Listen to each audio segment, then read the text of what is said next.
Following his incredible performance at the Italian Grand Prix, Formula E champion Nyck De Vries has attracted the attention of teams from all over the grid. So far, the focus has been on Williams and Alpine, but it was recently revealed that AlphaTauri is now leading the charge to recruit the Dutchman.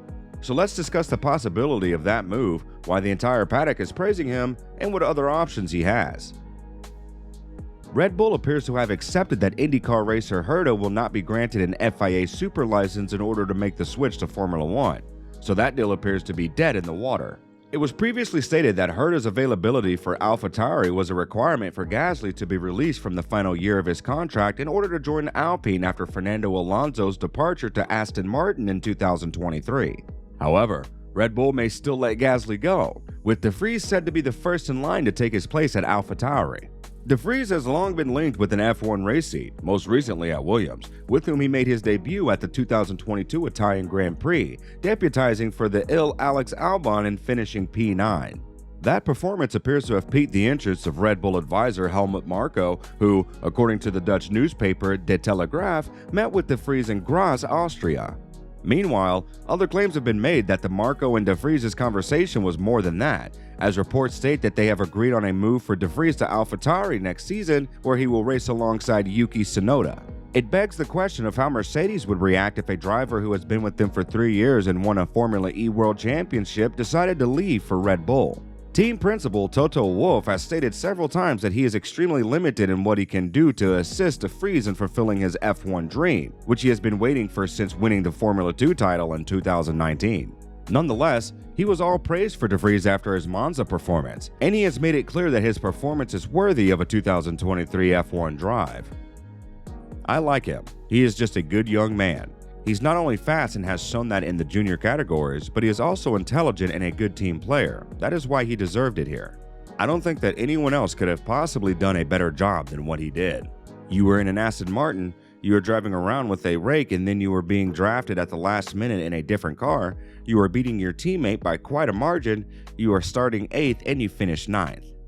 Wolff paid De Vries the highest possible compliment when he said that Niki Lauda, who served as the Mercedes non-executive chairman until his death in 2019, would have been proud of him. It just goes to show how quickly things can change in F1, from being a fast driver but unable to demonstrate the excellence required to secure a place at the pinnacle of motorsports to now being the frontrunner of the remaining seats for next season. In that regard, even if the AlphaTauri deal falls through, he has two other options. Williams is looking to replace Nicholas Latifi, and Alpine has invited him to test their car, indicating their interest. So, what is De Vries to do? Concentrate on securing the Williams drive on an ongoing basis? Wait for Alpine or AlphaTauri? Or should he just give up on F1 altogether? De Vries is faced with a difficult decision. This is most likely his only chance to compete in Formula One. He has previously been on the periphery, having won the F2 title in 2019 and Formula E last year. But this is the first time he's been in demand. With all due respect, he probably won't be in demand again if he doesn't get on the grid now, purely because the F1 paddock is ruthless and suffers from tunnel vision. So it all depends on the offers he has in front of him. If the Williams offer is the only firm one available right now, take it. Get on the grid, prove himself, perform like he did at Monza, and see how far he can climb in the next few years. Of course, things can change if a concrete Alpine or AlphaTauri deal emerges quickly and provides adequate security for the coming years. However, Williams remains a safer and more reliable short-term option.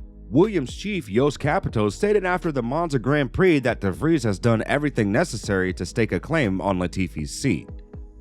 There is nothing else he has to do. He did an absolutely outstanding job and I rate him extremely high. That's why my expectations are extremely high, and he overfulfilled these. It's so difficult to get in that car to race for 2 hours and do the qualifying and not doing any mistake and not driving on its own. He had to defend, he had to tag. He had to get lapped and not doing a mistake, then he had to do the pit stop. It's just so complicated, and it's an outstanding job. As Williams is a Mercedes customer team, he would theoretically stay within the Mercedes family with this move. Perhaps this gives De Vries a hint of a long-term future there. Mercedes has always been complimentary of him, and if he builds on his performance at the Italian GP, who is to say De Vries won't be the level of driver needed to support George Russell in the long run?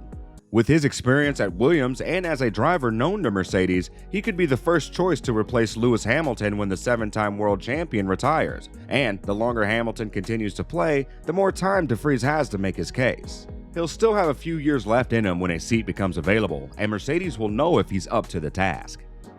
Another argument is that De Vries should wait. With the Hungaroring evaluation test approaching, he will have the opportunity to compete against the other contenders, Colton Herta, a Red Bull prospect, and Alpine junior Jack Doohan. De Vries could completely blow Herta and Doohan away in Hungary. He could so impress Alpine that it changes strategy yet again, pitching to sign De Vries and forego the more expensive route of extracting Gasly. It's unclear how that dynamic will change if the AlphaTauri deal is real, but showing good pace in the test wouldn't hurt either way. It goes without saying that both the Alpine and AlphaTauri cars are likely to be significantly better than the equivalent Williams in 2023, providing De Vries with a better opportunity to demonstrate his worth and cement his place in F1 in the long term. It could be argued that he could afford to wait for things to settle and see if those roads lead anywhere concrete. If not, Williams' option is likely to remain. Who else is Jos Capito likely to sign instead of who is better for a similar outlay? At this point, Daniel Ricciardo and Mick Schumacher are the only drivers who could seriously rule out Williams as a backup option for De Vries. But can Williams afford Ricciardo? And would he be interested at all? Is Williams even aware that Ricciardo or Schumacher could outperform De Vries? Unlikely. NICO Hulkenberg has been mentioned as a possible Haas replacement for Schumacher. If that deal is completed, Hulkenberg will be eliminated as an outside contender for the Alpine seat, further strengthening De Vries' position on that list. Yes, Alpine hasn't been without controversy during this driver market saga, but in such a vulnerable position, it won't make the same mistake twice. If De Vries gets an offer, it will be far stronger than Oscar Piastri's.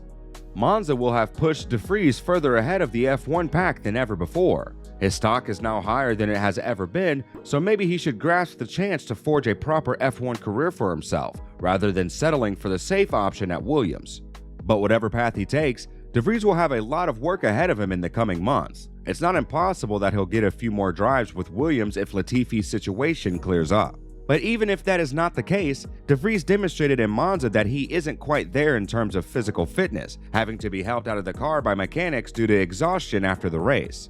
Remember that Monza is one of the least physically demanding races on the calendar, and that De Vries has been a full-time driver these years, and it gives you a new appreciation for how difficult it is to drive these cars, as the Dutchman himself admitted. A Formula One seat is of course not a sofa.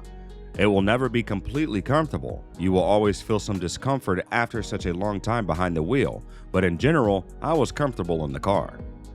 So, while pondering the future of his potential F1 career, De Vries will undoubtedly spend a few extra hours at the gym in preparation for his full-time Formula One drive, whether it be with Williams, Alpine, or AlphaTauri. What are your thoughts? Which path should Nyck De Vries take? Should he play it safe and accept any contract he can get, or can he afford to be patient and join a faster team? What are your thoughts on the possibility of a long-term future with Mercedes if he chooses Williams? Let us know in the comments section down below. And if you enjoyed the video, consider liking and subscribing. It helps us out a lot.